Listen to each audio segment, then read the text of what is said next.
नमस्कार, बहुत बहुत स्वागत आप सभी का ईटीना स्वदेश पे। मैं हूं प्रियंका और मेरे साथ हैं अजय। तो बाजार में एक शानदार तेजी सितंबर के पहले दिन तो दिख रही है। निफ्टी में आपको मेटल जैसे stock, metal space, auto, energy, commodities और बैंक से भी आज आपको एटलीस्ट पीएसयू बैंक से एक रौनक सी दिखने को मिली है। लेकिन क्या ये तेजी पहले दिन जो आज सितंबर सीरीज की जो शुरुआत है उससे क्या इंडिकेशन पूरे मंथ के लिए मिल सकते हैं? आइए इस पर बात करते हैं। Ajay, good afternoon. PSU banks वापस आते हुए दिख रहे हैं। ये क्या एक सीरीज का हैंगओवर था क्या अगस्त तक? गुड आफ्टरनून प्रियंका, मैं आपको एक बहुत इंटरेस्टिंग क्या कहते हैं मार्केट में एक फिनोमेना हो रहा है, वो मैं आपको ध्यान दिलाता हूँ। टेटर साहब लेके आइए गेल का इंट्राडे लेके आइए। इसी के मैनेजमेंट से बात कर रहा था हाल ही में। कहीं ना कहीं एक सेंस है कि हमें एफिशिएंट बनना है, कैपिटल एलोकेशन को इंप्रूव करना है और हमें अपने वैल्यूएशन ठीक करने, सुधारने। और ओनरशिप तो आपने कही, ये अच्छा याद दिलाया कि है ही नहीं अक्रॉस मार्केट वाइड कोई बहुत बड़े बड़े फंड्स ये सब माल लेके बैठे ही नहीं है, तो ऑब्वियसली चलना तो है ही है। आपके पसंदीदा 3-4 स्टॉक ही बता दीजिए इंडियन पीएसयूज में। मेरे को पूछ रही हो? जी हाँ आशीष, ठीक है। नहीं, अभी मेरे को जो तो लग रहा है कि अभी ये जो बैंक्स हैं, जो थोड़े से फ्रंट लाइन से हटके बैंक्स हैं, इनमें आप अभी भी खरीदारी कर सकते हो। उसमें पीएनबी नीचे, पीएनबी और उसके नीचे PNB, bank of Maharashtra, UCO bank, central bank, इनमें आप खरीदारी पक्का कर सकते हो। इसके अलावा मेरे मुताबिक आईआरसीटीसी, क्योंकि रेलवे की जो वॉल्यूम है, जितनी नई ट्रेन आ रही हैं और जिसमें इनका मार्जिन बहुत अच्छा है आईआरसीटीसी का, टिकटिंग में भी, प्लस उनका जो रेल नीर है और रेल की केटरिंग है, बहुत अच्छा मार्जिन वाला बिजनेस है और वो इम्प्रूव हो ही रहा है, उसमें वॉल्यूम बढ़ रहा है और इसमें कोई इनका नियर कंपटीशन कोई भी नहीं है। तो IRCTC is again a no brainer. I think यहाँ से चलना ही है उसने। तो ये I think PSU banks, IRCTC, and मैं समझूंगा कि आरईसी जो बहुत सालों बाद रीरेट हुआ है और उसमें अभी भी और दम है ऊपर जाने का। अभी I shouldn't get looked at the figure and get overwhelmed. I think ठीक है, काफी डबल से ज्यादा हो चुका है, बट अभी भी मेरे मुताबिक इसमें दम है। यहाँ से भी अगले 1-1.5 साल में यहाँ से भी इफ नॉट डबल एटलीस्ट 40-50% और इसमें दम है ऊपर जाने का। राइट, तो ये तो कुछ स्टॉक्स जो आपको पसंद आते हैं फंडामेंटली। एक बार टेक्निकली भी देख लेते हैं कि कौन से चार्ट्स हैं जहां पर, कौन से स्टॉक्स हैं जिनके चार्ट पैटर्न भी अच्छे स्ट्रॉन्ग दिख रहे हैं इस वक्त, जहां ब्रेकआउट जैसे पैटर्न दिख रहे हैं। राजेश पालविया हमारे साथ। Rajesh, good afternoon. बताएं, पीएसयू स्पेस की हम स्पेशली बात कर रहे थे, इस बास्केट में आपकी कई नजर होगी, कोई स्टॉक्स आपके रडार पे?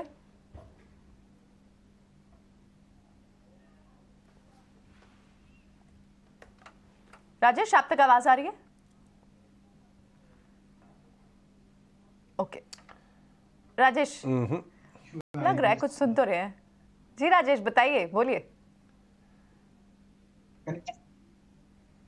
देखिए, आज काफी स्ट्रॉन्ग मोमेंटम बना है निफ्टी बैंक निफ्टी में। सीरीज का पहला दिन है और जिस तरीके से निफ्टी ने आज वापस 19,400 को रिगेन किया है, हमें लगता है कि ये मोमेंटम फर्दर एक्सटेंड होगा और ब्रॉडर मार्केट में एक वापस बाइंग का इंटरेस्ट आज वापस लौटते हुए दिखा है। तो अगस्त की सीरीज एक सप्लाई प्रेशर था, एक करेक्टिव मूव जिसको बोलना चाहिए एक बुल मार्केट में, वो होते हुए दिखा। और सीरीज की शुरुआत जिस तरीके से हुई है, ये क्लियरली दिखाती है कि सितंबर सीरीज एक अच्छा मोमेंटम यहाँ से एक्सटेंड करेगी। रोल ओवर डेटा को देखते हुए भी लगता है कि स्टॉक स्पेसिफिक जिस तरीके से रोल ओवर ब्रॉडर मार्केट में जो roll over market wide roll over है वो ऑलमोस्ट फ्लैट टू न्यूट्रल थे कंपेयर टू प्रीवियस मंथ। तो वहां पे stock specific roll over activity काफी प्रॉमिसिंग है और हमें लगता है कि जो सेक्टर्स एक मोमेंटम थे वो वहां पे मोमेंटम बने रहेगा। सीमेंट स्टॉक्स, ऑटोमोबाइल स्टॉक्स, अब यहाँ पे देखें तो बैंकिंग फाइनेंशियल में भी शॉर्ट कवरिंग एक्शन बनते हुए दिख रही है। तो हमें लगता है और पीएसयू सेगमेंट बास्केट पूरा आज अच्छा मोमेंटम दिखा रहा है। तो आई थिंक एक ब्रॉडर मार्केट में अच्छा बाइंग इंटरेस्ट बना है और ये मोमेंटम एक्सटेंड होगा। स्टॉक स्पेसिफिक हमें लगता है कि जो स्टॉक्स यहाँ पे फोकस करना है उसमें पहला स्टॉक तो हमारा एनटीपीसी पे ही फोकस है। एनटीपीसी में जिस तरीके से मोमेंटम बना है आज, रादर देन पीएसयू के अलावा अगर हम देखें तो पूरे पावर स्टॉक्स में एक अच्छा मोमेंटम बना है। तो एनटीपीसी में स्विंग हाई का ब्रेकआउट मिला है, प्रीवियस स्विंग हाई का, और ये जो मोमेंटम है हमें लग रहा है 240-245 की तरफ बढ़ता हुआ दिखेगा। एनटीपीसी बाय किया जा सकता है। स्टॉप लॉस होगा करीब 226 के आसपास। बैंकिंग स्पेस में प्राइवेट बैंक में एक आउट परफॉर्मिंग स्टॉक जो हमें पसंद आ रहा है वो है इंडसइंड बैंक से।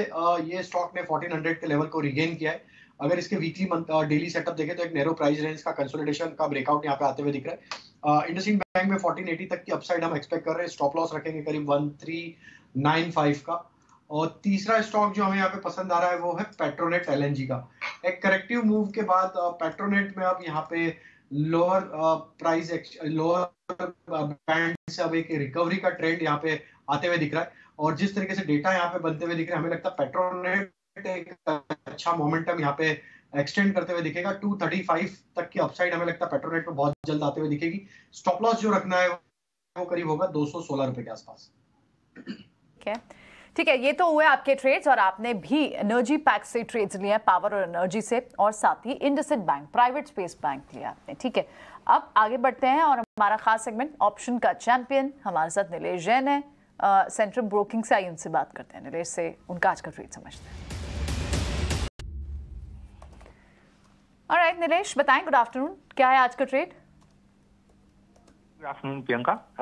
देखिए, मेटल स्पेस में काफी अच्छा ब्रेकआउट हमें आज के सेशन में देखने को मिल रहा है, और जो मेटल्स को इतने समय से लीड कर रहे थे counters like JSPL and JSW steel, यहाँ पर अभी भी और भी तेजी बरकरार रहने की आशंका है। और ब्रेकआउट के चलते यहाँ पे Jindal steel and power JSPL, यहाँ पे हम एक्सपेक्ट करके चल रहे हैं कि अंडरलाइन प्राइजेस 720 से 730 की ओर जाते हुए नजर आ सकते हैं। इसीलिए 710 का कॉल ऑप्शन जो कि लगभग 20 रुपीज 50 पैसे के आसपास अभी ट्रेड हो रहा है, इसे खरीद के चलने की सलाह होगी। 16 रुपीज का स्टॉप लॉस होगा, 30 रुपीज के टारगेट होंगे, और थोड़ी सी डिप मिलती है तो खरीदारी करने की सलाह होगी। जो आइडल खरीदारी की रेंज होगी 19 से 21 की, और इस पर्टिकुलर स्ट्रेटेजी में जो मैक्सिमम रिस्क होगा वो होगा 6,000 रुपीज का, और मैक्सिमम रिवॉर्ड 12,000 रुपीज का हो सकता है। तो यहाँ पे 1:2 के रेशियो के साथ में JSPL में खरीदारी करने की सलाह होगी। जिंदल स्टील पर आपकी 710 की कॉल, और पहला टारगेट जो आपका रहेगा वो 30 का, लेकिन स्टॉप लॉस जरूर ध्यान रखें। ठीक है, शुक्रिया निलेश आज ये ट्रेड बताने के लिए। तो स्टील पैक, मेटल पैक में अच्छा ब्रेकआउट है, और ये परफॉर्म भी कर रहा है। चाइना का स्टिमुलस डेटा जिसकी उम्मीद है, PMI नंबर्स अच्छे आए हैं, और ओवरऑल सेक्टर में अच्छी वैल्यूएशन भी दिख रही थी, जिसके कारण मेटल स्पेस चल भी रहा है। कुछ और स्टॉक्स भी डिस्कस करते हैं। राजेश पालविया भी है हमारे साथ, और कुछ ट्रेड्स जो आज हम देख रहे हैं। राजेश, आज एनर्जी हो, पावर हो, वहाँ तो अच्छी मूव है ही, साथ ही ऑटो स्पेस भी सितंबर सीरीज की शुरुआत से ही, इनफैक्ट अगस्त आते आते आपने देखा होगा इस हफ्ते से लास्ट वीक के सेकंड हाफ में ही ऑटो स्टॉक्स वापस आने लग गए थे। मारुति सुजुकी एटलीस्ट देखिए अब 10,500 की तरफ बढ़ते हुए मारुति दिख रहा है। टू व्हीलर स्पेस के स्टॉक्स चल रहे थे, अशोक लेलैंड जैसे स्टॉक्स चल रहे थे।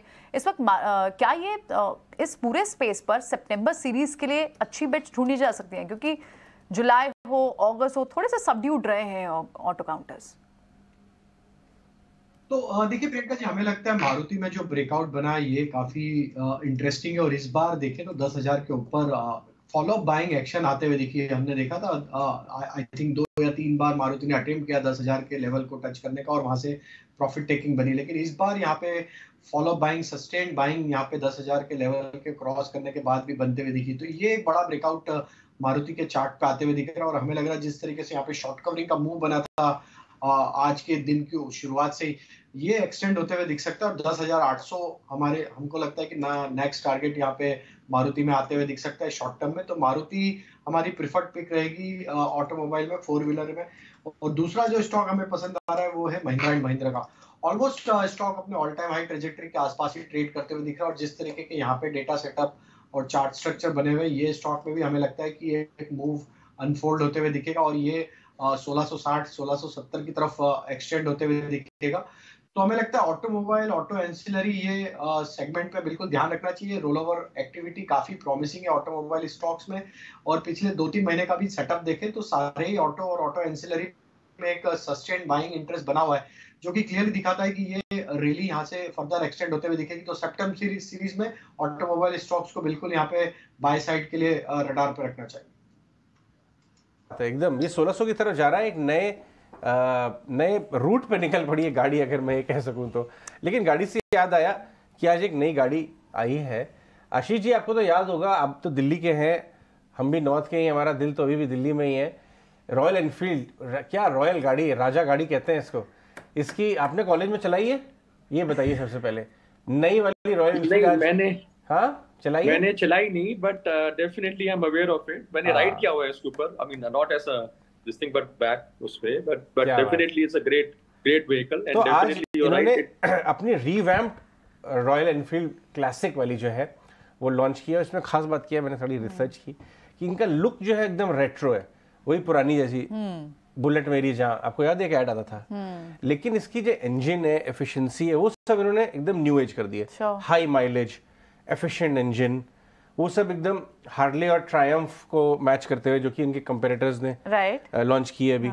और मैं किसी से बात कर रहा था, उन्होंने कहा कि ये काम कर रहे थे काफी समय से इस पे, लेकिन इसको ना इन्होंने प्रीपोन किया। पूछिए क्यों? क्योंकि बड़ा मार्केट कैप्चर हो सकता है। नहीं, एक तो रिस्क, बाजार देख रहा है कि ये रिस्क है। आपको याद है राजीव बजाज और स्टेट लाल में we will rob the bank चलता रहता है, और ये कह रहे हैं कि नहीं, we will not let you rob the bank. They can not afford to be seen कि रिस्पॉन्ड नहीं कर रहे हैं। राइट, सबसे बड़ा इंडस्ट्री का प्लेयर ये, करेक्ट, ये अफोर्ड नहीं कर सकते हैं, तो इन्होंने तुरंत एक गाड़ी रिस्पॉन्स की। हम भी फाइट करेंगे कंपटीशन। बोलो तुम अपनी नई गाड़ियां लॉन्च करो, अपनी वॉर हॉर्स को नए वे में लॉन्च करेंगे, तो ये हेक्टिक फाइट देंगे हम नए लॉन्चेस को। इसलिए उन्होंने करी गाड़ी। देखते हैं रिस्पॉन्स कैसा है। प्राइसिंग तो काफी अच्छी है। इस भाव से आशीष, रॉयल एनफील्ड के का मार्केट कैप वैल्यूएशन कैसे देखते हैं? थोड़ा इसमें दबाव आया था जब हीरो ने और बजाज ने अपनी नई नई गाड़ियां लॉन्च की थी। तो देखो, मेरे मुताबिक अगर टू व्हीलर सेगमेंट में इनका एक बहुत ही यूनिक पोजीशनिंग है, और मेरे मुताबिक जो एक थोड़ा सा डल पीरियड था पूरा टू व्हीलर्स का, उसको अगर कैपिटलाइज करना है अब, तो Eicher Motors I would prefer, because I think इनका जो प्रोडक्ट है बड़ा डिफरेंशिएटेड प्रोडक्ट है। और जो हम बात करते हैं rising aspiration levels, disposable income middle class की, वो सबको बैच करता है आयशर मोटर्स। कि जो भी अपनी इनकम ब्रैकेट से निकल रहा है, मिडिल क्लास में से ऊपर उठने की कोशिश कर रहा है, वो आज की डेट में not buying looking for a normal motorcycle जो बाकी कंपटीशन की, looking for something like an Eicher motor का प्रोडक्ट। क्योंकि उसके साथ उसके थोड़ा सा एक सिंबल है ऑफ कह सकते हो कि यंग इंडिया, न्यू इंडिया, जो भी आप कहना चाहो, थोड़ा सा, and plus upwardly mobile India. और उसके साथ मैं समझूंगा कि इनका प्रोडक्ट में मैं मोर बुलिश देन किसी भी और टू व्हीलर स्पेस की कंपनी को की तुलना में। विशाल भी हमारे साथ जुड़ रहे हैं, उनके पास भी उनकी ट्रेडिंग आइडियाज लेने जाऊंगा, लेकिन हमारे सहयोगी सुमित चतुर्वेदी वहां पे थे और टेस्ट राइड भी ली उन्होंने, खूब बातचीत भी की मैनेजमेंट से। आपको एक झलक सुनवाते हैं। बुलेट मेरी जान ये टैगलाइन है जिसके साथ रॉयल एनफील्ड ने अपनी नई बुलेट बाइक लॉन्च की है मार्केट में। 350 सीसी की ये नई बाइक है और रॉयल एनफील्ड के लिए बहुत सालों दशकों से ये बाइक बहुत अच्छा करते आ रही है। ये नई बाइक है, सब मिला के इसका लुक चेंज नहीं किया गया है, लेकिन इसका डीएनए जो है वो बराबर रखा गया है, पर इसकी रिफाइनमेंट, इंजन, नया जे प्लेटफॉर्म और फीचर्स काफ़ी सुधारे गए हैं। ब्रेकिंग में काफ़ी सुधार किया गया है। ये बाइक हमेशा से रॉयल एनफील्ड के लिए बहुत ही कह सकते हैं भरोसेमंद रही है। इसके लिए 10,000 यूनिट हर साल बेचती है। अभी मार्केट में जब बजाज, ट्रायम्फ, हीरो, हार्ले और नई कई और बाइक आ गई हैं, रॉयल एनफील्ड को लगता है कि यही बाइक अब उसको वापस अपना जो मार्केट शेयर है उसे वापस रखने में काफ़ी हेल्प करेगी। ये बाइक बहुत साल से चल रही है रॉयल एनफील्ड के लिए। ये यूके में शुरू हुई थी, इंडियन आर्म फोर्सेस ने भी इसको इस्तेमाल किया था, पर अब ये बाइक जो है वो रॉयल एनफील्ड के पास रही हमेशा। इसने उसे अपने मद्रास प्लांट में बनाया। आज हम इसी मद्रास प्लांट में हैं जहाँ ये बाइक लॉन्च हुई है। इसकी कीमत है 1.75 लाख से 2.15 लाख, और ये बाइक ऐसी है जो हमेशा रॉयल एनफील्ड वापस आता है बुलेट पर, क्योंकि इसके जो लॉयल कस्टमर हैं बुलेट के वो कहीं नहीं जाते, कंपनी बोलती है, और वो और कस्टमर्स को यहाँ रखना चाहती है। लगभग 10,000 यूनिट बिकते हैं बुलेट के हर साल, लगभग हर महीने बिकते हैं बुलेट के, और ये बुलेट ऐसी बाइक है जो रॉयल एनफील्ड को हमेशा मदद करती है। सुमित चतुर्वेदी, इतना स्वदेश के लिए, चेन्नई से। राइट, बढ़िया, बहुत बढ़िया ये विजुअल्स और ये वॉक थ्रू हम देख रहे थे सुमित का, जो हमें दिखा भी रहे थे गाड़ी अच्छे से। प्राइस बताया 1.73 लाख और 3 वेरिएंट्स होंगे इसके। ठीक है, चलिए गाड़ियों के बाद अब आगे बढ़ते हैं और मितेश पंचाल भी हमारे साथ पैनल पर, उनसे भी समझते हैं कि वो इस वक्त कहाँ पर नजर बनाए हुए हैं। मितेश, बताएं आपके सिस्टम मेथड के हिसाब से कौन कौन से स्पेसेस आ रहे हैं आज? पीएसयू स्पेस में तो अच्छी खासी मूव है, आप कौन से स्पेसेस को ट्रैक कर रहे हैं? 2 स्टॉक है जहां पे सिस्टम और मेथड के हिसाब से बहुत ही स्ट्रॉन्ग रैली और री रेटिंग ऑफ द सेक्टर आएगा। पहला है अवंती फीड्स। हमें लग रहा है कि 400 से 420 के बीच में अवंती फीड्स में एक बहुत ही स्ट्रॉन्ग एक्यूमुलेशन हुआ है, और गोइंग फॉरवर्ड जो स्टॉक एक नई ट्रेंडिंग रेंज के अंदर एंटर होगा, और हमें लग रहा है कि ये ट्रेंड रिवर्सल है। तो अवंती फीड्स के अंदर 440 के ऊपर बाय की रिकमेंडेशन रहेगी। स्टॉप लॉस यहाँ पे आपका 405 का रहेगा। पहला टारगेट रहेगा 510, दूसरा टारगेट रहेगा 550 का। दूसरा जो स्टॉक है वो है गुजरात अंबुजा एक्सपोर्ट। गुजरात अंबुजा एक्सपोर्ट में भी 220 से लेकर 230 के बीच में एक बहुत ही स्ट्रॉन्ग एक्यूमुलेशन हुआ है और हमें लग रहा है कि यहाँ से एक अगेन ट्रेंड रिवर्सल है। तो गुजरात अंबुजा एक्सपोर्ट खरीदने की सलाह रहेगी। 240 का उसमें स्टॉप लॉस रहेगा, 295 का पहला टारगेट, 310 का दूसरा टारगेट। तो जो अवंती फीड्स है तो ये फिशरीज का जो थीम है वो अभी प्ले होगा ऐसा हमें लग रहा है। इसके साथ ही वेंकीज में भी एक बहुत ही स्ट्रॉन्ग ब्रेकआउट मिला है हमें, तो वेंकीज भी करंट लेवल के ऊपर खरीदने की सलाह रहेगी। स्टॉप लॉस रहेगा 1850 का, पहला टारगेट रहेगा 2300 का, दूसरा टारगेट रहेगा 2500 का। तो अवेंटी फीड्स, वेंकी इंडिया और गुजरात अंबुजा एक्सपोर्ट, ये तीन हमें लग रहा है कि बेस्ड ऑन द सिस्टम और मेथड इसमें एक नया ट्रेंड रिवर्सन आ रहा है। ठीक है, ओके, गुजरात, ये सारे स्टॉक्स आपको पसंद आ रहे हैं यहाँ पर, ठीक है। ओके मितेश की ये कॉल्स हैं, बढ़ते हैं आगे, लेकिन कुछ और स्टॉक्स भी डिस्कस कर लेते हैं। आईटी में इनफैक्ट जिस तरह से मिड कैप आईटी में अच्छी खासी मूव है, लार्ज कैप में एलटीआई माइंट्री पर भी अच्छा मूव आपको देखने को मिल रहा है। पिछले 2 दिन से हमने कुछ खास इंटरेक्शन भी की थी, इनफैक्ट अनीशा इस पर बात भी करके आई थी। आज भी 2% की तेजी है। मितेश, लार्ज कैप आईटी में कौन से स्टॉक्स आ रहे हैं रडार पर? लार्ज कैप आईटी में अभी जो दिग्गज स्टॉक है 2, इंफोसिस और पीसीएस, बारी बारी वही सिस्टम के ऊपर आ रहे हैं और हमें लग रहा है कि for the current financial year Infosys जो है वो डेफिनेटली स्ट्रीट को सरप्राइज करेगा। और इसके साथ ही विप्रो में भी एक बहुत ही ग्रेजुअल लोअर लेवल से बाइंग आ रही है। तो हमारे preferred pick based on the system और मेथड पूरे आईटी पिक में इंफोसिस फॉलोड बाय विप्रो है। दोनों में हमें लग रहा है कि करंट लेवल से अगले 6 से 9 महीने में अराउंड 10 to 15% की अपसाइड हम देख रहे हैं।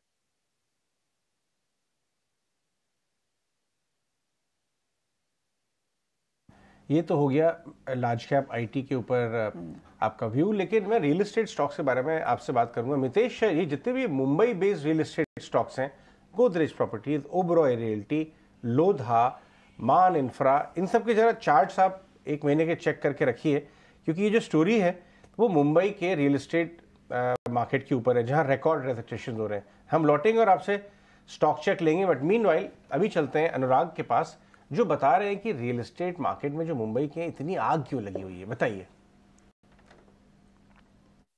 मुंबई के रियल एस्टेट मार्केट ने रिकॉर्ड बिक्री के आंकड़े पेश किए हैं। अगस्त के महीने के अंदर जो प्रॉपर्टी रजिस्ट्रेशन है वो मुंबई के अंदर अब तक का सबसे सर्वाधिक रहा है। 10,900 प्रॉपर्टीज़ के रजिस्ट्रेशन हुए और जिससे सरकार को जो रेवेन्यू की कमाई हुई है, स्टैम्प ड्यूटी की कमाई हुई है, वो भी 810 करोड़ रुपए की हुई है, जो कि पिछले साल के मुकाबले 26% ज़्यादा है। और इसमें अगर हम बाइफर्सिफिकेशन देखें तो 80% जो रजिस्ट्रेशन हुए हैं वो रेजिडेंशियल प्रॉपर्टी के हुए और उसमें भी सबसे ज़्यादा जो हिस्सा है वो 1 करोड़ से ज़्यादा की जो प्रॉपर्टी है उसका देखने को मिला है। जिस तरह से देखा है कि पिछले 1.5 साल के अंदर जो ब्याज दरों के अंदर बढ़ोतरी हुई है, 2.5% की दरों में बढ़ोतरी हुई, उसके बावजूद भी जो अगस्त का महीना है मुंबई रियल एस्टेट के लिए काफ़ी बढ़िया साबित हुआ है, जहां पर रिकॉर्ड बिक्री के आंकड़े देखने को मिले हैं।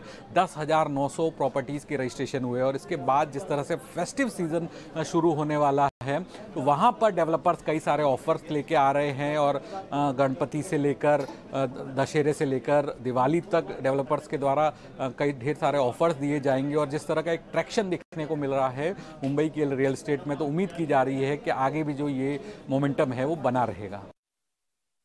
प्रिय अनुराग। मितेश बताइए, Mumbai based real estate stocks में 2 ऐसे स्टॉक बताइए जो शॉर्ट टर्म और लॉन्ग टर्म में मजबूत दिखा सकते हैं प्रदर्शन।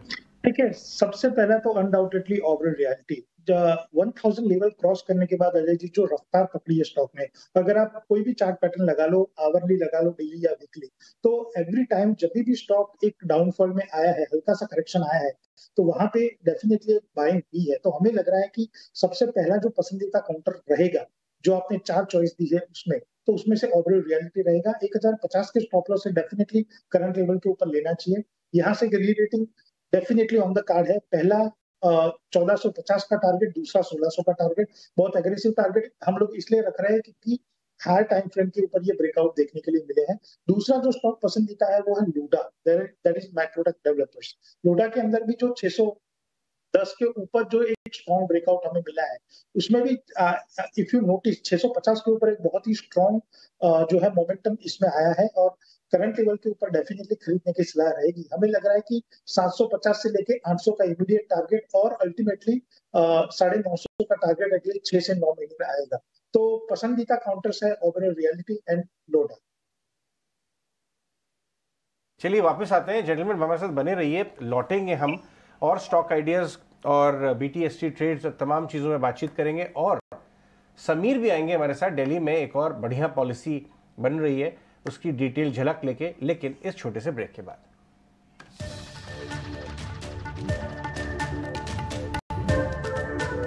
और समीर हमें बताएंगे कि एक नई ई-कॉमर्स पॉलिसी जो सरकार बना रही है उसकी डिटेल्स क्या है। समीर बताइए।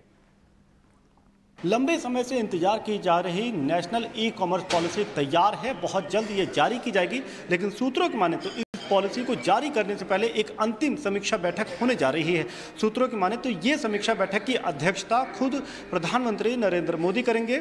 सितंबर के मध्य तक ये समीक्षा बैठक की जा सकती है और इस समीक्षा बैठक को अंतिम माना जा रहा है, जिसके बाद नेशनल ई-कॉमर्स पॉलिसी को जारी कर दिया जाएगा। इस अहम समीक्षा बैठक में प्रधानमंत्री मोदी के अलावा union commerce minister Piyush Goyal, संबंधित मंत्रालयों के सचिव मौजूद रहेंगे और साथ ही साथ ई-कॉमर्स प्लेयर्स के प्रतिनिधि भी इस बैठक में शामिल रहेंगे। मसलन अमेजन, फ्लिपकार्ट, रिलायंस, टाटा, उनके जो प्रतिनिधि हैं वो भी इस बैठक में शामिल होंगे।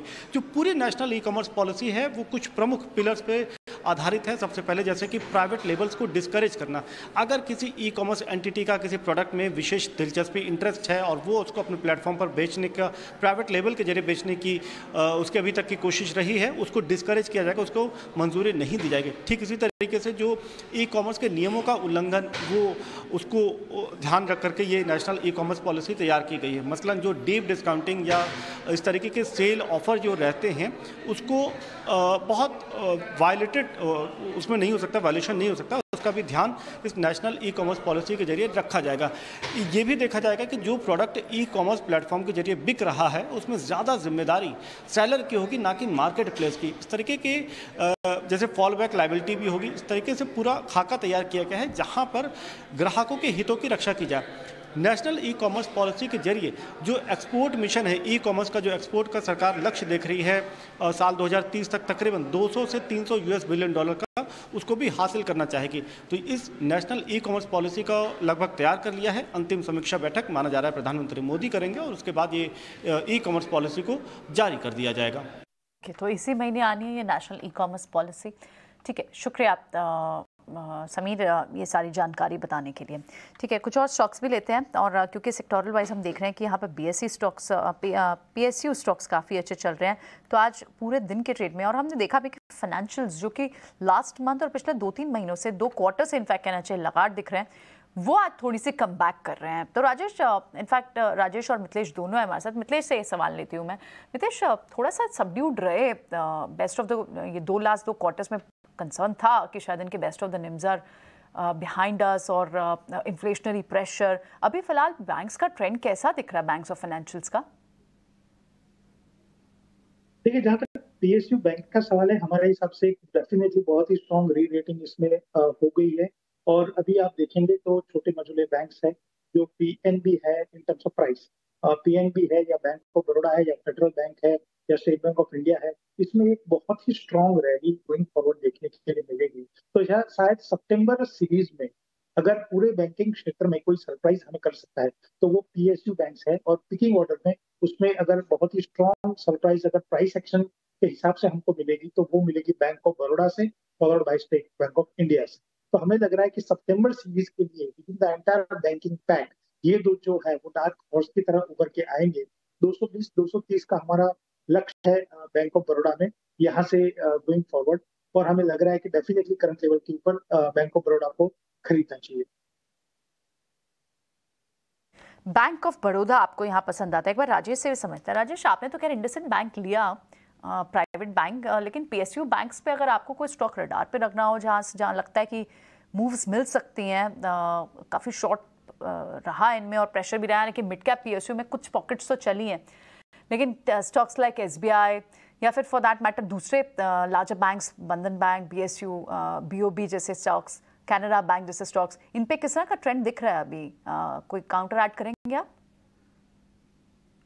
प्रियंका जी देखिए, हमें यहाँ पे जो स्टॉक पसंद आ रहा पीएसयू बैंक में, उसमें पीएनबी काफी प्रॉमिसिंग लग रहा है, काफी कंसिस्टेंट बाइंग स्टॉक में देखने को मिली। वोलेटाइल मार्केट में भी देखे तो स्टॉक एक नैरो प्राइस रेंज में कंसोलिडेट करते हुए दिख रहा था, और आज जैसे ही मार्केट में वापस मोमेंटम बना है बैंकिंग स्टॉक्स में, तो पीएनबी में एक अच्छा अपमूव आज भी बनते हुए दिखा है। पीएनबी हमें पसंद आ रहा है, और हमें लगता है कि पीएनबी में नेक्स्ट टारगेट जो बन सकता है वो 72-74 की तरफ बनते हुए दिख सकता है। स्टॉप लॉस जो रखना होगा करीब होगा 62 रुपीज के आसपास। और जो दूसरा पीएसयू बैंक हमें यहाँ पे प्रॉमिसिंग लग रहा है वो है कैनरा बैंक का। एक करेक्शन के बाद स्टॉक ऑलमोस्ट अपने 20 डे 50 डे मूविंग एवरेज के आसपास अब ट्रेड करते हुए दिख रहा है, तो एक अच्छे सपोर्ट के आसपास स्टॉक अब अवेलेबल है। तो रिस्क टू रिवॉर्ड के हिसाब से हमें लगता है ये एक फेवरेबल ट्रेड होगा। कैनरा बैंक में यहाँ पे बाय करने की सलाह है। स्टॉप लॉस रखेंगे हम करीब 324 के आसपास, और अपसाइड में हमें लग रहा है इसका जो पहला लक्ष्य हो सकता है वो करीब 340, और 340 को क्रॉस करने के बाद इसमें एक बड़ा मूव भी अनफोल्ड होते हुए दिख सकता है। बट अभी हम 340 के टारगेट के लिए कैनरा बैंक बाय करने की सलाह देंगे।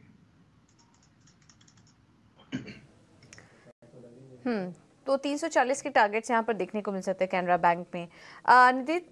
नीतीश, आप इंडिया सीमेंट्स के चार्ट एक बार देखिए, यहाँ पर भी काफ़ी अच्छी बाइंग आई है पिछले कुछ मिनटों में। स्टॉक इस वक्त करीब 10.5% के पार अब निकल चुका है इंडिया सीमेंट्स का। क्या कोई ट्रेड लेना चाहिए? क्लोजिंग में कुछ बीटीएसटी करके जाएं, या फिर काफ़ी ज़्यादा चल चुका है ये शेयर? देखिए, बीटीएसटी की सलाह तो नहीं देंगे, क्योंकि स्टॉक जो है वो बहुत ही स्ट्रॉन्ग अपमूव दिखा है सिंगल डे में। और जनरली इंडिया सीमेंट के केस में ये होता है कि अगर सिंगल डे आपको डबल डिजिट का मूव मिलता है इन टर्म्स ऑफ परसेंटेज, आज भी 11.15% ऊपर है, 263 अराउंड, तो प्रॉब्लम ये है कि दूसरे दिन वो रैली चलती नहीं है और फिजल आउट हो जाती है। तो अगर आपके पास है तो ऑन द कॉन्ट्री हम यही हमारी सलाह रहेगी कि आप इसमें प्रॉफिट बुक कर सकते हो, लेकिन करंट लेवल के ऊपर अगर within the cement pack ही आपको अगर लॉन्ग जाना है तो हमारे हिसाब से ACC is a preferred pick right now. Technically ACC में यहाँ से आप 5 से 7% का अपमूव अगले 2 से 3 दिन में देख सकते हैं। तो अगर आपको within the cement pack ही अगर टेक्निकली कोई पिक लेना है तो एसीसी करंट लेवल के ऊपर आप बाय कर सकते हैं। तो सीमेंट स्पेस में एसीसी ज्यादा बेहतर लग रहा है। बीच में थोड़ा नीचे आया था, लेकिन देखिए अभी निचले स्तरों से अच्छी बाइंग आ रही है। लाल निशान में था ये स्टॉक थोड़ी देर पहले, और अब देखिए 0.5% ऊपर अब आ चुका है। तो यहाँ पर एक काफ़ी अच्छा बेट बन रहा है 2 से 3 दिन के लिए। आप इस पर नजर रख सकते हैं एसीसी पर। चलिए अब आगे बढ़ते हैं, रुक करते हैं हमारे अगले सेगमेंट का, खबर गरम है।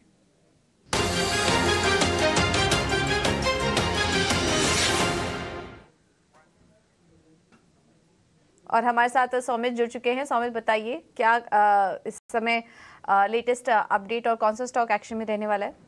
वेल, एमसीएक्स है आज की स्टॉक फोकस में। अगर आप देखेंगे तो पिछले 5 दिनों से कंटिन्यूसली स्टॉक गेन किए जा रहा है। आज के वॉल्यूम्स खासकर अगर आप देखेंगे तो 9 टाइम्स है उसके 20 डे एवरेज के सामने।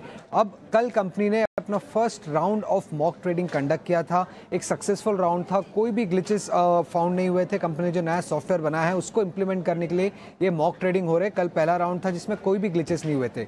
आज सेकेंड राउंड शुरू हुआ है, 2 से 5 बजे तक ये राउंड चलेगा। और अभी हमें ये पता चल रहा है कि पहले 1 घंटे में थोड़े बहुत ग्लिचेस कुछ ब्रोकर्स को फेस करने पड़े थे।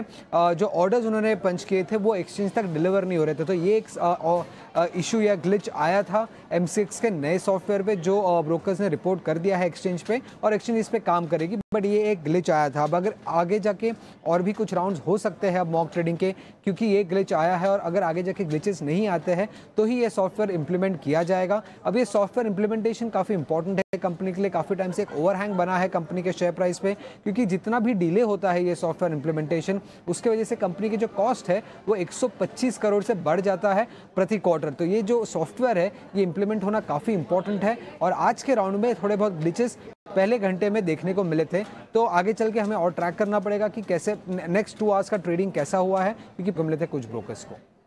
और इसी वजह से हम देख रहे हैं कि एक्सचेंज काउंटर्स में एमसीएक्स जैसे काउंटर पे भी अच्छी मूव आज बनी हुई है। शुक्रिया सौमित ये सारी डिटेल हमें समझाने के लिए। और 8% की आप मूव देख रहे हैं, एमसीएक्स पर भी मूव है, और in fact for the other reason BSE के भी स्टॉक पे अच्छी खासी मूव है।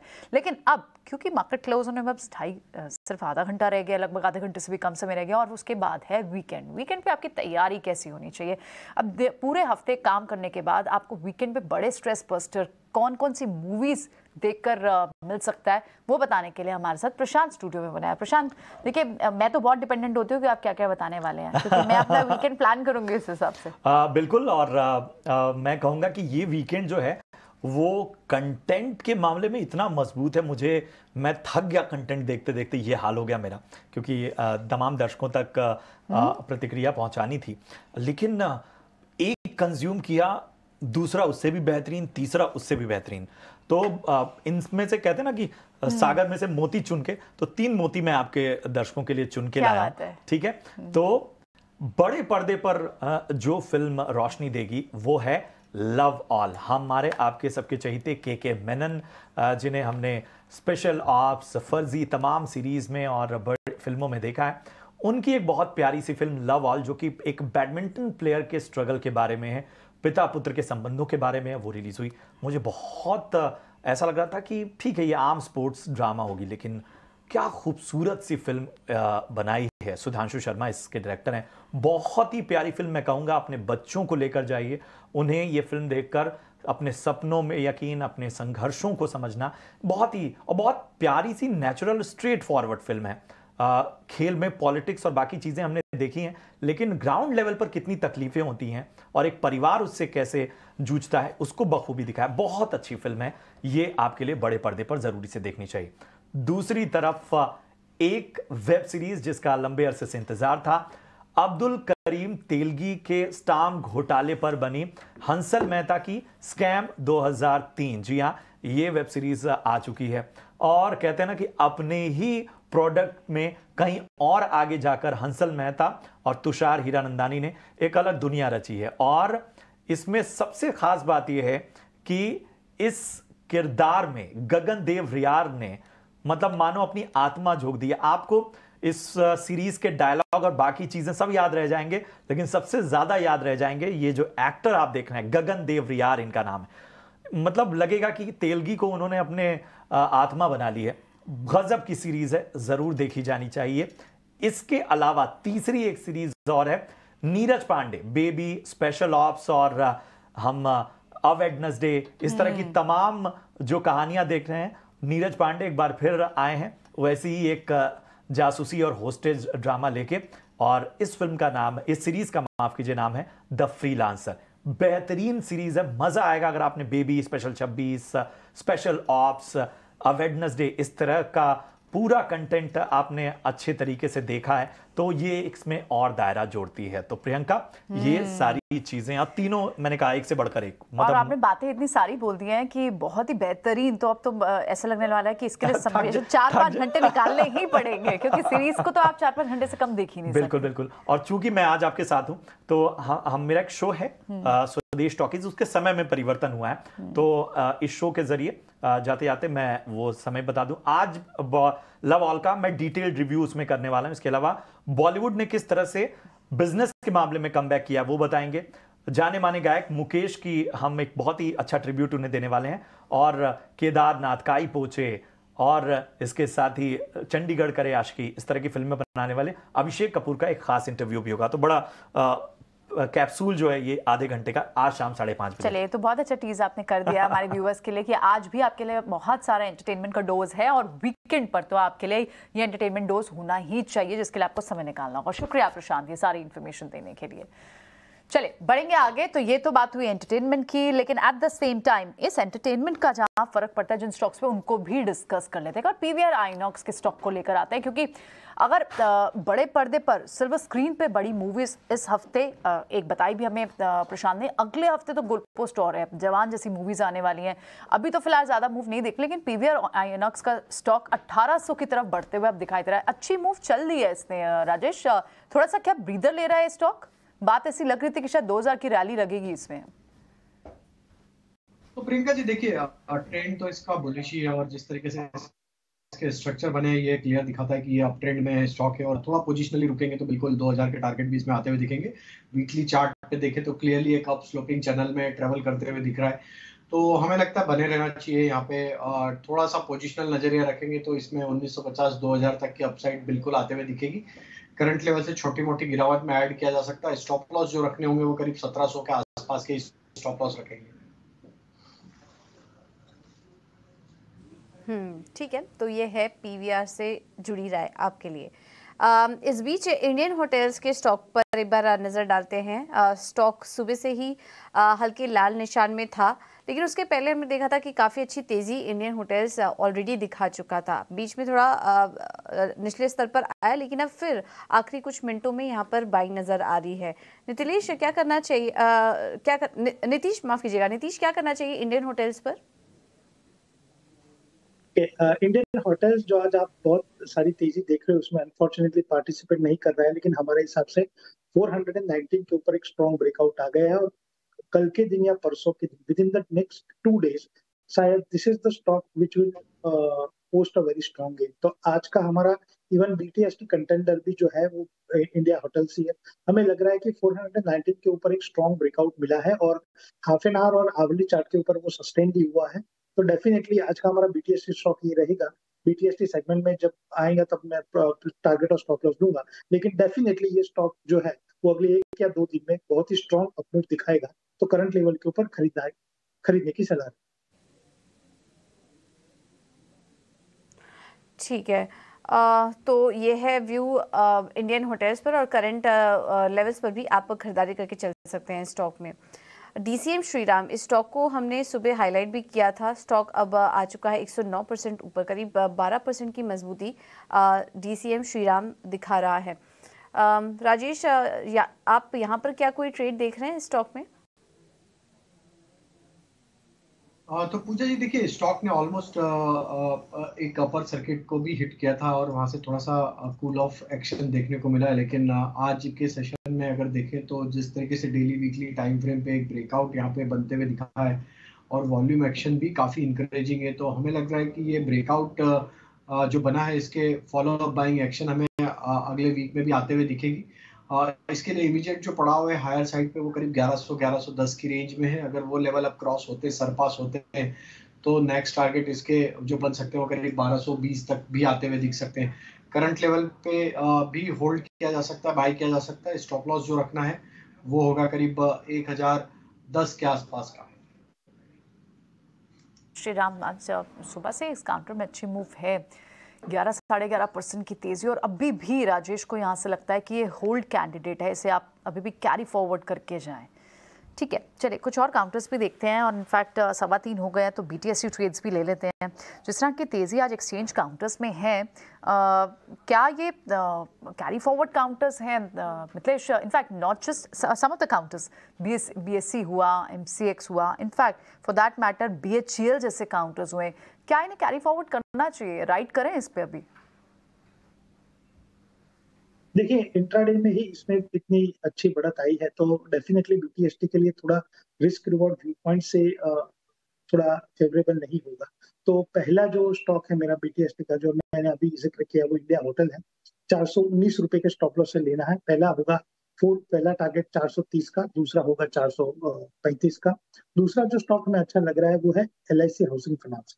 एलआईसी हाउसिंग फाइनेंस में आज 432 के ऊपर एक स्ट्रॉन्ग ब्रेकआउट आया है। अभी 437 चल रहा है फ्यूचर में, सो 430 के स्टॉप लॉस से लेना है एलआईसी हाउसिंग फाइनेंस को। पहला टारगेट कल के लिए रहेगा 445 और दूसरा टारगेट रहेगा 450। तो 2 स्टॉक्स हैं, इंडियन होटल और एलआईसी हाउसिंग फाइनेंस। होटल और एलआईसी हाउसिंग फाइनेंस, ये आपके 2 बीटीएसटी ट्रेड्स रहे, ठीक है। लेकिन इस बीच एक न्यूज़ हम तक अनुराग शाह भी लेकर आया, और वो ये है कि हेल्थ इंश्योरेंस स्पेस में थोड़ी और ट्रांसपेरेंसी बढ़ाने की कोशिश की जा रही है, और इरडा ने बीमा कंपनियों को, जितनी भी इंश्योरेंस कंपनीज हैं, उनको हर पॉलिसी के साथ उनकी कवरेज डिटेल्स की जानकारी भी अलग से देने को कहा है। एक बार पूरी खबर अनुराग से समझ लेते हैं। अनुराग, बताएं क्या ये ड्राफ्ट नोटिफिकेशन है?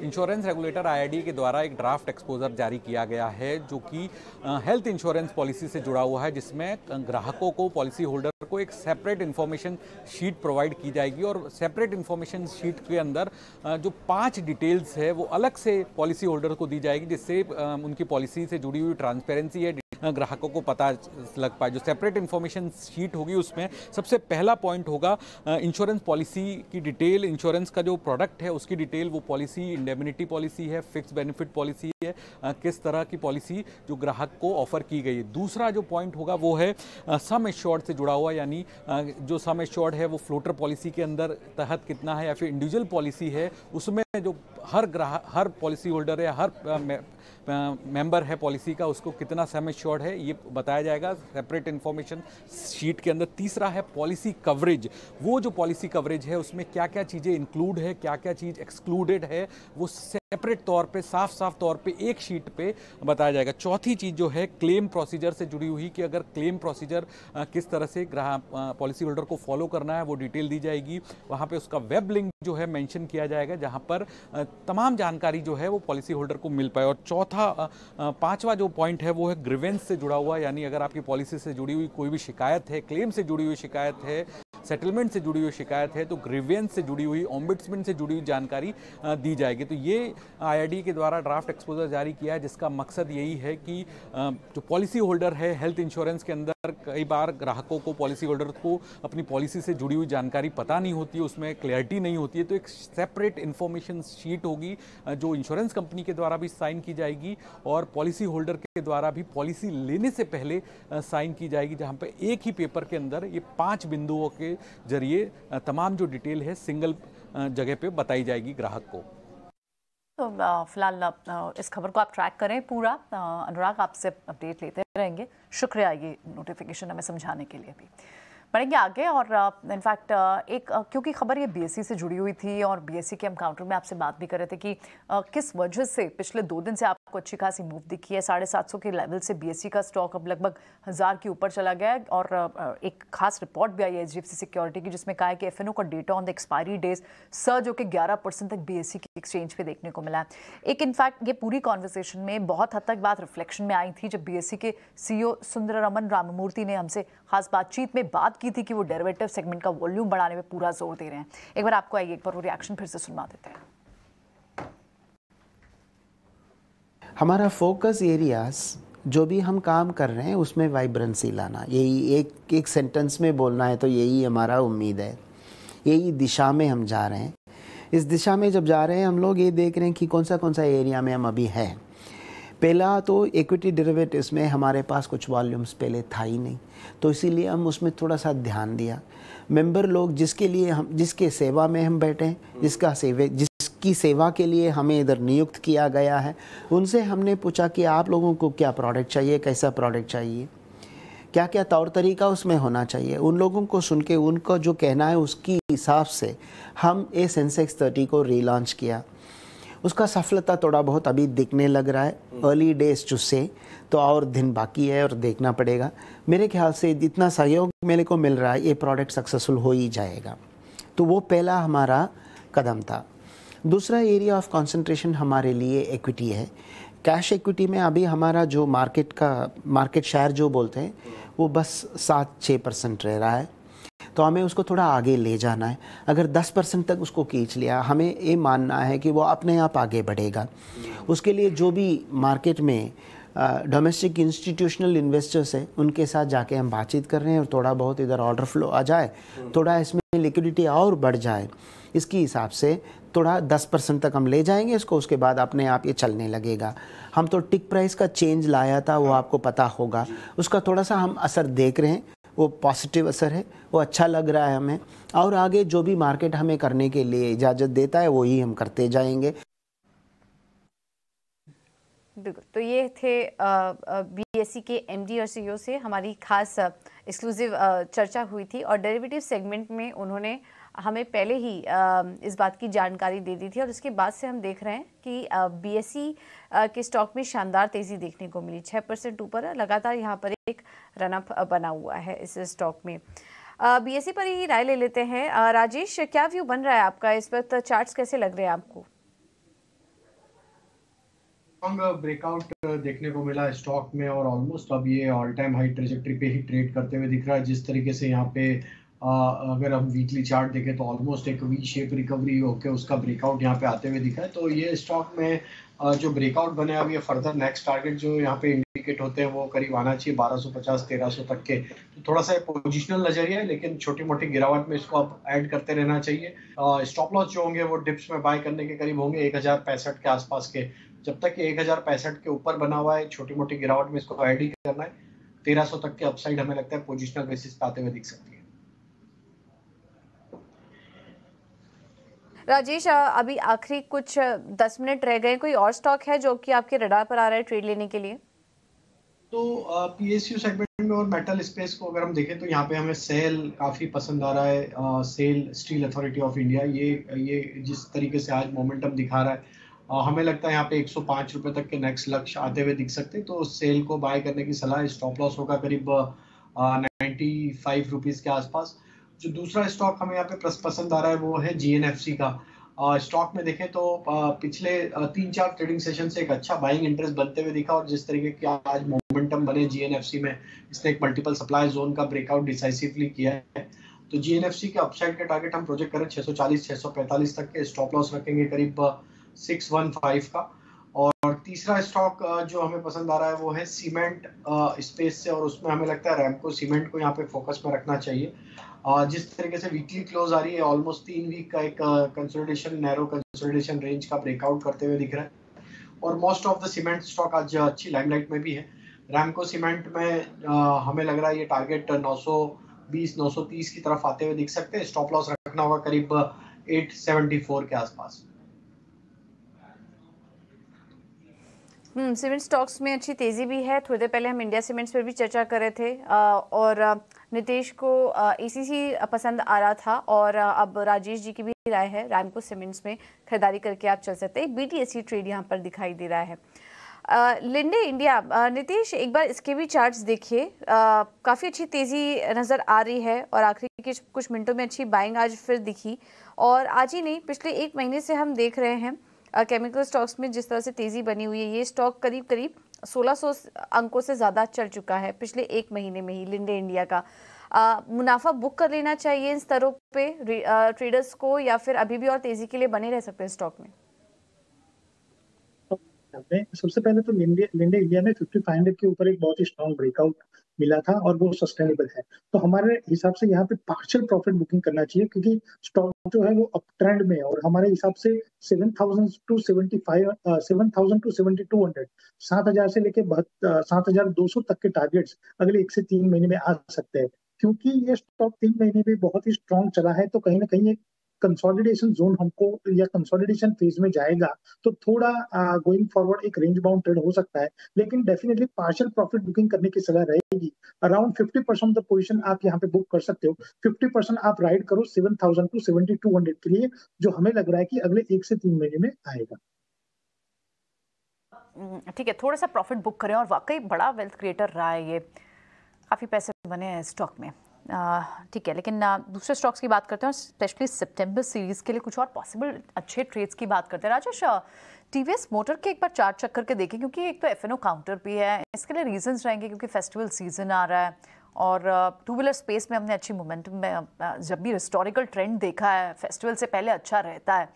टीवीएस मोटर क्या एक अच्छा काउंटर हो सकता है सितंबर सीरीज के लिए? आउट परफॉर्मेंस दिखा रहा है, ऑल टाइम हाई ट्रेजेक्टरी में स्टॉक ट्रेवल करते हुए दिख रहा है। अगर हम इसके वीकली सेटअप या मंथली सेटअप भी देखें तो ये ऑलमोस्ट 5th-6th कंसेक्यूटिव मंथ है जहाँ पे स्टॉक में एक सस्टेन बाइंग इंटरेस्ट बना हुआ है, हायर हाई लो फॉर्मेशन है।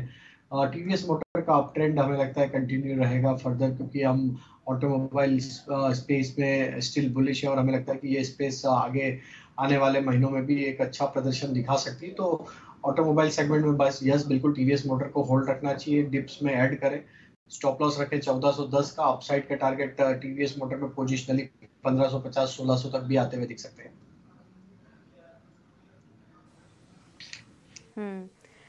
ठीक है, चलिए कुछ निफ्टी स्टॉक्स पर नज़र डालें। तो आज के टॉप परफॉर्मर है एनटीपीसी। ये स्टॉक देखिए अब 5% ऊपर आ चुका है। काफ़ी शानदार तेज़ी आज दिन भर इस स्टॉक में देखने को मिली, और अच्छी मजबूती के साथ अब ये क्लोजिंग भी दिखा रहा है। नितेश, एनटीपीसी के चार्ट्स कैसे लग रहे हैं आपको? आगे क्या और मजबूती के लिए बने रहें? तो सिर्फ ट्रेंड की शुरुआत है। हमारे हिसाब से 228 के ऊपर एक स्ट्रॉन्ग ब्रेकआउट मिला है स्टॉक में, तो स्टॉक की डेफिनेटली एक अपर रेंज जो है वो 250 से लेकर 260 तक जाएगी। तो ये तो सिर्फ शुरुआत है। फॉर एन एग्जांपल अगले 1 या 2 दिन में स्टॉक जो है वो कहीं ना कहीं कंसोलिडेट हो सकता है, लेकिन definitely this is a breakout which will last a long. Don't be in a hurry to book the profit. Current level के ऊपर 5% ऊपर, इसलिए प्रॉफिट बुक नहीं करना चाहिए। ये जो ट्रेंड है उसको राइड करना चाहिए। 260 250 के दो टारगेट्स अगले 1 से 2 महीने में आ सकते हैं। ठीक है, ये स्टॉक्स अच्छे चल भी रहे हैं और आप ऊपर के ही इस पे लेवल्स देखते हैं, लेकिन अब बाजार जब बंद होने की तैयारी कर रहा है तो हम देख रहे हैं जिन स्पेसेस में अच्छी मूव है, क्योंकि आज एनर्जी में आपको क्लियरली एनर्जी, मेटल, इनमें अच्छी मूव देखने को मिली है। और इनफैक्ट निफ्टी ने तो जिस शुरुआत के साथ सितंबर सीरीज की शुरुआत की, अपनी 50 DMA लेवल को क्रॉस किया है। बैंक निफ्टी में आप डेज लो से देखें तो लगभग 600 पॉइंट्स की बढ़त देखने को मिली है। निफ्टी मिड कैप हो, स्मॉल कैप इंडेक्स हो, वो अपने रिकॉर्ड लेवल्स पर, और मेटल सेक्टर टॉप गेनर है। इनफैक्ट और जिस तरह की इस वक्त स्ट्राइक रेट्स की भी बात करें तो 19,300 की जो पुट राइटिंग में जिस तरह के कॉन्ट्रैक्ट्स ऐड हो रहे हैं, उससे तो लग रहा है आप एक बेस देख रहे हैं। 19,300 के ऊपर ही होगा बाजार, और ऊपर की कॉल्स में भी अच्छी बाइंग भी देखने को मिल रही है, जिससे क्या ये नॉर्थ बाउंड हो सकता है। इंडेक्स भी सितंबर सीरीज में अभी फिलहाल जो इसके अर्ली साइंस दिख रहे हैं उसमें एटलीस्ट बेस बनता हुआ तो दिखाई दे रहा है 19,300 का, जो एक रेंज में लार्जली रहा भी है पीछे। लेकिन ऊपर की कॉल्स में 19,400 19,500 की कॉल में थोड़ा सा एक्शन जरूर आपको आज देखने को मिल रहा है। निफ्टी के कौन से बड़े इस आज के लिए जो काउंटर्स थे स्टॉक्स से, जिनमें क्लियरली पावर और एनर्जी पैक में बड़ी मूव देखने को मिली। एनटीपीसी 4.5% की तेजी के साथ टॉप गेनर है। ओएनजीसी में 5% की मूव देखने को मिल रही है। मेटल पैक लास्ट वीक भी करा, और इनफैक्ट पूरे सीरीज में आप पिछले हफ्ते देखें, पिछले मंथ की सीरीज में देखें तो आईटी और मेटल टॉप गेनर्स थे, और आज भी आप शुरुआत देख रहे हैं उसमें मेटल लीड कर रहा है पूरी इस बड़ी बढ़त को। पीएसयू स्पेस ओवरऑल सारे डायमेंशन में आप देखें तो पीएसयू चाहे रेलवे हो, बैंक्स हो, पावर हो, एनर्जी हो, वहां पर अच्छी मूव है। निफ्टी के काउंटर्स में बात करें तो metal counters Tata steel, JSW steel, Hindalco, इनमें अच्छी मूव है। 2.5 से 3 3.5% तक की मूव यहाँ दिख रही है। ऑटो पैक से आपको स्ट्रेंथ दिख रही है। मारुति जैसे काउंटर्स आज लगातार तीसरा दिन है जब आप तेजी देख रहे हैं, 10,200 के ऊपर ट्रेड करते हुए बंद होने की तैयारी कर रहा है 2% के साथ। कोल इंडिया, पावर ग्रिड, इनमें अच्छी आपको मूव दिख रही है। आज पब्लिक बैंक्स भी वापस आए, इनफैक्ट पीएसयू बैंक्स के साथ आए हैं। प्राइवेट बैंक्स में से आपको एक्सिस, कोटक, इंडसइंड बैंक जैसे स्टॉक्स में भी मूव दिख रही है। गिरने वाले काउंटर्स में जो एफएमसीजी पैक था वो पिछले महीने भी ड्रैगर था, अभी फिलहाल थोड़े से जो प्रेशर में या फिर कम बढ़ने वाले काउंटर्स होंगे उसमें एफएमसीजी होगा, और फार्मा थोड़ा लगा दी है आज। आप अगर गिरने वाले काउंटर्स की बात करें तो डॉक्टर रेड्डी, सन फार्मा, डिवीज लैब, ये काउंटर्स हैं जो आज बाजार को नीचे की तरफ खींच रहे हैं। और दूसरे जो काउंटर्स एफएमसीजी के रहेंगे जो इस वक्त लूजर्स हैं, उनमें हिंदुस्तान यूनिलीवर जैसे काउंटर्स का नाम रहेगा। ओवरऑल बाजार में स्ट्रेंथ आज दिख रही है ओवरऑल, और led by clearly by metal, energy, power, PSU basket. इसी तरह से मिड कैप और स्मॉल कैप की बात करें तो वो भी आज एक और अनदर रिकॉर्ड लेवल पर हैं, और बड़ी जो बढ़त देखने को मिल रही है उनमें काउंटर्स लाइक पावर काउंटर्स वहां पर भी है। बीएचईएल में 12% की मूव है। ट्राइडेंट जैसे काउंटर्स हो, मदरसन सुमी जैसे काउंटर्स लगातार दूसरा दिन है जब इसमें अच्छी मूव देख रहे हैं। लिंडे इंडिया जैसे काउंटर्स हो, platform companies, IEX power space की प्लेटफॉर्म कंपनी, आईईएक्स जैसे काउंटर्स हो। पब्लिक बैंक्स में आपके पीएनबी जैसे बैंक्स में मूव आपको देखने को मिल रही है। और गिरने वाले काउंटर्स में थोड़ा सा लगाड़ में आपके हॉस्पिटल काउंटर्स हैं, कुछ पर्टिकुलरली फार्मा काउंटर्स में जाइडस, अर्बट इंडिया, हेल्थ केयर में मैक्स हेल्थ केयर जैसे काउंटर्स हैं जहां पर आपको थोड़ी सी गिरावट देखने को मिल रही है। इस तरह स्मॉल कैप स्पेस की भी बात करते हैं, क्योंकि एक्शन पिछले कई हफ्तों से, इनफैक्ट कई महीनों से आपको मिड कैप लार्ज कैप में ही देखने को मिला। पिछले महीने भी 5-5.5% की मूव आपको मिड कैप और स्मॉल कैप स्पेस में देखने को मिली। तो वहां पर भी बीएससी जैसे काउंटर्स हो, M6 जैसे काउंटर्स हो, मीडिया के कुछ काउंटर्स हो, वहां पर अच्छी मूव दिख रही है। और हिंदुस्तान कॉपर जैसे काउंटर्स यहाँ पे मूव ऑलरेडी कई दिनों से बनी हुई है। सो ओवरऑल अच्छी शुरुआत आपको दिख रही है। सितंबर सीरीज की देखना होगा कि with due course of time किस तरह की मूव देखने को मिलती है। आज डेरिवेटिव, आज ग्लोबल मार्केट से भी वहाँ का पीसी डेटा आएगा, उससे ध्यान देखता है। फेड जब अपने इन्फ्लेशन का पैरामीटर सेट करता है तो वो इंपॉर्टेंट डेटा पॉइंट्स होंगे। ग्लोबल से किस तरह के क्यू पॉइंट्स निकल कर हम सोमवार को रिएक्ट करेंगे, वो सब देखना होगा। फिलहाल हम सभी को दीजिए इजाजत। Wish you very nice happy weekend. अगला शो आप अगले हफ्ते की तैयारी मनीष के साथ।